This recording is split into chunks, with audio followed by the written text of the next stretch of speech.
BBMP ಆದೇಶವನ್ನು ಹೊರಡಿಸಿದೆ.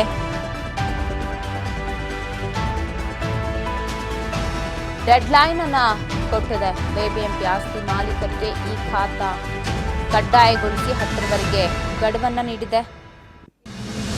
ಅಂದ್ರೆ ಇನ್ನು 1 ವಾರಗಳ ಕಾಲ ಈ ಖಾತಾವನ್ನ ಕಡ್ಡಾಯವಾಗಿ ಮಾಡಬೇಕು ಅಂತ ಇದು ರಾಜ್ಯದ ಎಲ್ಲ ಆಸ್ತಿಗಳ ಆಸ್ತಿದಾರರಿಗೂ ಕೂಡ ಅಪ್ಲೈ ಆಗತ್ತೆ.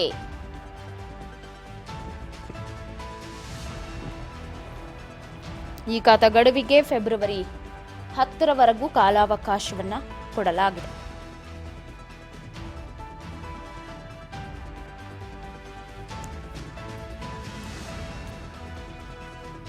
ರಾಜ್ಯದ ಎಲ್ಲ ಆಸ್ತಿದಾರರಿಗೂ ಕೂಡ 10ರಲ್ಲಿ ಫೆಬ್ರವರಿ 10ರ ಒಳಗೆ ಮುಗಿಸಲೇಬೇಕು ಅಂತ ಹೇಳಿ ಸೂಚನೆಯನ್ನು ಕೊಟ್ಟಿದ್ದು ಪಾಲಿಕೆ ಅಧಿಕಾರಿಗಳಿಗೆ ಮುಖ್ಯಮಂತ್ರಿ ಸಿದ್ದರಾಮಯ್ಯ ಕೊಟ್ಟಿರುವ ಸೂಚನೆ ಇದು. ಇವೆಲ್ಲ ವಿಲೇವಾರಿಗಳಾಗಬೇಕು, ಅದು ಫೆಬ್ರವರಿ 10ರೊಳಗೆ ಆಗಬೇಕು, ಈ ಖಾತಾ ಪಡಿಬೇಕು ಅಂತ ಹೇಳಿ ಮೇಳವನ್ನು ಕೂಡ ಈಗಾಗಲೇ ಆಯೋಜನೆ ಮಾಡಲಾಗಿದೆ.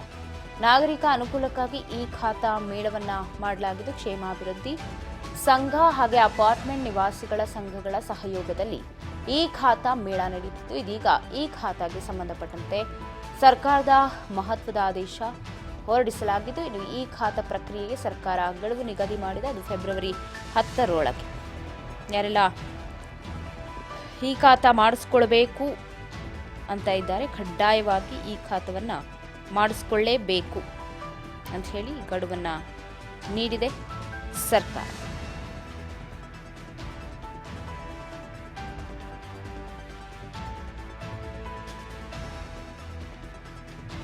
ನಾಗರಿಕರ ಅನುಕೂಲಕ್ಕಾಗಿ ಈ ಖಾತಾ ಮೇಳವನ್ನು ಕೂಡ ಮಾಡಲಾಗಿದೆ. ಫೆಬ್ರವರಿ 10ರವರೆಗೆ ಡೆಡ್ಲೈನ್ ಅನ್ನು ಕೊಟ್ಟಿದೆ ಪಾಲಿಕೆ. ಆಸ್ತಿ ತೆರಿಗೆ ಉಳಿಸಿಕೊಂಡವರಿಗೆ ಇದು ಬಿಗ್ ಶಾಕ್ ಬಿಬಿಎಂಪಿ ಕಡೆಯಿಂದ. ಯಾರೆಲ್ಲ ಆಸ್ತಿ ತೆರಿಗೆ ಪಾವತಿ ಮಾಡಿಲ್ಲ ಅವರು ಫೆಬ್ರವರಿ 10ರೊಳಗೆ ಪೇ ಮಾಡದೆ ಹೋದ್ರೆ ತೆರಿಗೆ ಕಟ್ಟದವರ ಆಸ್ತಿಯನ್ನು ಹರಾಜು ಮಾಡಬೇಕಾಗತ್ತೆ ಅಂತ ಡೆಡ್ ಲೈನ್ ಅನ್ನ ಕೊಟ್ಟಿದೆ ಪಾಲಿಕೆ. ಸೊ ಫೆಬ್ರವರಿ 10ರವರೆಗೆ ಸಮಯಾವಕಾಶವನ್ನು ಕೊಡಲಾಗಿದೆ.